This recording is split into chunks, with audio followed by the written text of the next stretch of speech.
நான் சின்ன பையனாக இருந்தபோது இருந்திருப்பேன்ல, எப்படியா சின்ன பையனாக எல்லாமே இருந்திருப்போம் லைஃப்பில். இருந்தப்ப எங்கள் ஊரில் ஒரு டாக்டர் இருக்கார். அவர் நார்த் இந்தியன். 12 பைசா தான் வாங்குவார். அப்போது நாங்கள் ஸ்கூல் படிக்கிற காலத்தில் நாங்கள் அவர்கிட்ட அடிக்கடி போய் பார்ப்போம். எதுக்குன்னு கேட்டிங்கன்னா, எத்தனை நாள் லீவு வேணும் அப்படின்னு கேட்பார். பசங்க போனாலே அவர் என்ன நோயெல்லாம் கேட்க மாட்டார், உனக்கு எத்தனை நாள் லீவு வேணும் அப்படிம்பார். நாங்கள் உடனே 3 நாள் அப்படிம்போம். 1 வாரம் தர்றேன் அப்படின்னு, உடம்பு சரியில்லை 1 வாரம் இவனுக்கு லீவு வேணும்னு எழுதி கொடுப்பார். எவ்வளோ நல்ல டாக்டர் பாருங்க அவர். அதனால நாங்கள் அவர்கிட்ட தான் போவோம். அவர்கிட்ட நாங்கள் போய் உட்காந்துருக்கும் போது ஒரு தடவை குய்யோ முறையோன்னு அடித்து அழுதுகிட்டு ஒரு அம்மா ஓடியாருந்தது. இங்கே தபதபான ஓடியாரு. என்னமோ நடந்து போச்சுன்னு அவர் ரூம்லேருந்து வெளியே ஓடியாராரு. என்னம்மா ஏன் கத்திரிங்கோ அவர் வெளியே ஓடியாராரு. இங்கேருந்து ஐயா மாறி போச்சுயா, ஐயா மாறி போச்சுயா, ஐயா மாறி போச்சு. என்ன மாறி போச்சு? இந்த அம்மா பேரு பழனி அம்மாள். பொன்னியம்மாள்ங்கிற பிரிஸ்கிரிப்ஷனுக்கு மருந்து கொடுத்துட்டாங்க. இவர் கம்பவுண்டர் கொண்டு போய் கொடுத்த உடனே இந்த பழனி அம்மாளுக்கு பதிலாக பொன்னியம்மாள் பிரிஸ்கிரிப்ஷனையும் மருந்தையும் அந்த அம்மாட்ட கொடுத்துட்டார் அவர். அது மாறி போயிருக்கு. அந்த அம்மா சாப்பிட்டுடுச்சு. அது என்னமோ ஆயிடுவோமோன்னு பயந்துக்கிட்டு ஓடியாரு. மாறி போச்சுங்கோ, மருந்து மாறி போச்சுங்கோ, மருந்து சீட்டு மாறி போச்சுங்கோன்னு அவர் சொன்னார் பாருங்க ஒரு வார்த்தை, கவலைப்படாதீங்க நான் இப்போ மாற்றி கொடுக்குறேன் அப்படின்னு பேப்பரை வாங்கினாரு. இவரை பொன்னியம்மாள் அடிச்சுட்டு பழனியம்மாள்னு எழுதி கையில் கொடுத்துட்டு போலாம் நீங்கோ. அவருக்கு பொன்னியம்மாளுக்கு ஒரே மருந்து தான், பழனியம்மாளுக்கு ஒரே மருந்து தான். இந்த கம்பவுண்டர் இவ்வளோ பெரிய ஜாடியில் சேப்பு கரல்ல ஒன்று கலக்கி வச்சிருப்பான் ஒரு பக்கத்தில். அப்புறம் ஏதோ ஒரு மாத்திரையை பொடிச்சு நியூஸ் பேப்பரில் மடித்து 3 பொட்டலும் வச்சிருப்பான். இது 2 தவிர ஒரு மருந்தே கொடுக்க மாட்டார். 12 பைசாக்கு வேறு எவ்வளோ கொடுக்க முடியும் அவரால்? ஆனால் அவர் ஒரு காலத்தில் மருத்துவம்னு சொன்னார். இன்னைக்கு நம்ம அப்படி ஒரு மருத்துவர்கிட்ட போவோமா? கொஞ்சம் யோசிச்சு பாருங்க. செஸ்ட்னா அது ஒருத்தர் இருக்காரு, லங்ஸுக்கு ஒருத்தர் இருக்கிறாரு. அப்போ இதை நீங்க இந்த பிரிவுகள் வளர்ச்சின்னு சொல்வீங்களா? அதைத்தான் நான் வேற மாதிரி சொல்றேன். அந்த பிரிவுகள் பிளவுகளும் அல்ல, பிரிவுகளும் அல்ல, அவை பகிர்வுகள், பகிர்ந்து கொள்ளுதல். நான் இதை கவனிக்கிறேன், நீ அதை கவனி, நீ இதை கவனி. பகிர்வுகள் அற்ற ஒரு சமூக அமைப்பு உருவாகாது. இந்த விழா வெற்றியா நடக்கணும்னா மாவட்ட ஆட்சித்தலைவர் என்னென்ன பண்ணியிருப்பாரு யோசிச்சு பாருங்க. ஒவ்வொருத்தட்டும் ஒரு பொறுப்பு கொடுத்துருப்பாரு. இந்த ஸ்டேஜ் இப்படி இருக்கணும், மைக் இப்படி இருக்கணும், வரவேற்பு நன்றி ஒரு சொல்லணும்னா நல்ல தமிழ் தெரிஞ்ச நல்ல ஒரு நபர்கிட்ட ஒப்படைக்கணும். இதை நீங்க பாருங்க. வெளியிலேருந்து வர்றவங்களுக்கு யார் வரவேற்கிறது, யார் வழி அனுப்புறது, பத்திரிகைக்காரங்களை யார் கவனிக்கணும், உட்கார்றவங்க எப்படி உட்காரணும், புத்தக கம்பெனிக்காரங்க யார் யார் வருவாங்க, கரண்ட் பிரேக் ஆனா என்ன பண்றது, தூய்மையா வச்சுக்கிறதுக்கு என்ன பண்றது, ஒவ்வொருத்தருக்கும் ஒரு அலோகேட் பண்ணிருப்பார். பிரிச்சு பிரிச்சு பிரிச்சு பிரிச்சு வேலைகளை கொடுத்திருப்பார். இதை நீங்க தவறுன்னு சொல்லுவீங்களா? 100க்கு 100 வெற்றிகரமா ஒரு காரியத்தை நடத்தணும்னா பிரித்து கொடுக்கிறது, ஒரு வேலையை பகிர்ந்து கொடுக்கிறது அப்படிங்கறத தவிர்க்க முடியுமா? அதை நீங்க பிரிவினைகள்னு சொல்ல முடியுமா?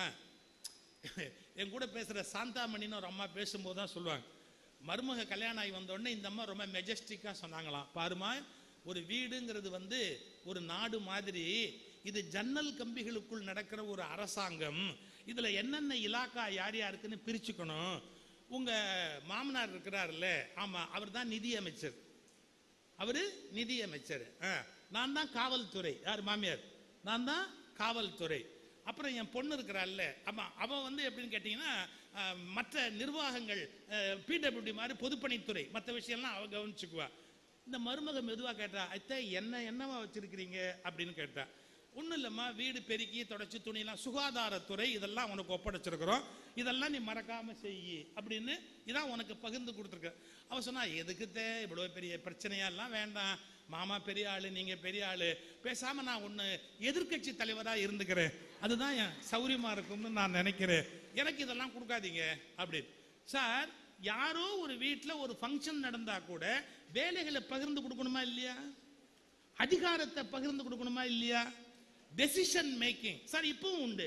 20 லட்சம் ரூபாய் வரையில் டிசி கையெழுத்து போடலாம், 50 லட்சம் ரூபாய் வரையில் ஒரு விஷயத்தை முடிவெடுக்க வேண்டியிருந்தா யார் கையெழுத்து போடலாம்? ஜாயிண்ட் கமிஷனர் கையெழுத்து போடலாம். 1 கோடி ரூபாய்க்கு மேல ஒரு திட்டத்தில் கையெழுத்து போட வேண்டியிருந்தா அடிஷனல் கமிஷனர் கையெழுத்து போடலாம். அதுவே 5 கோடி ரூபாய்க்கு உரியதா இருந்ததுன்னா கமிஷனர் கையெழுத்து போடணும்.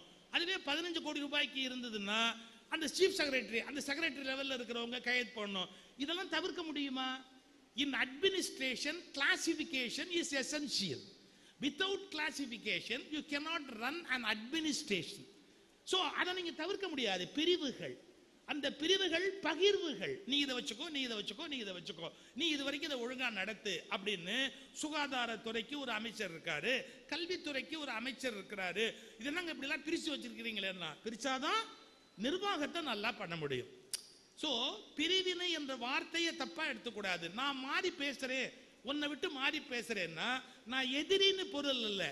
இந்த நாட்டின் நிர்வாகம் நன்றாய் நடப்பதற்காக உனக்கு அதிகாரம் என்ன, எனக்கு அதிகாரம் என்ன என்று பகிர்ந்து கொள்வதை பற்றி தான் பேசுகிறேனே ஒழிய பிரித்துக் கொள்வதை பற்றி நான் பேசுவதில்லை.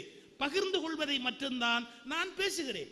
இந்த கிளாரிட்டி பல பேருக்கு தெரியல. இப்படி பேசினாலே இவங்க எல்லாம் தேச விரோதிப்பா, அது எப்படிப்பா இவங்க பாட்டுக்கு இப்படி எல்லாம் பேசலாம்? பகிர்ந்தாதான் நாடு உருப்படும் சார். இங்க பக்கத்து நாடு பாகிஸ்தான். பாகிஸ்தான்ல லேட்டஸ்டா ஒரு கான்ஸ்டிடியூஷனல் அமெண்ட்மெண்ட் வந்தது தெரியுமா உங்களுக்கு?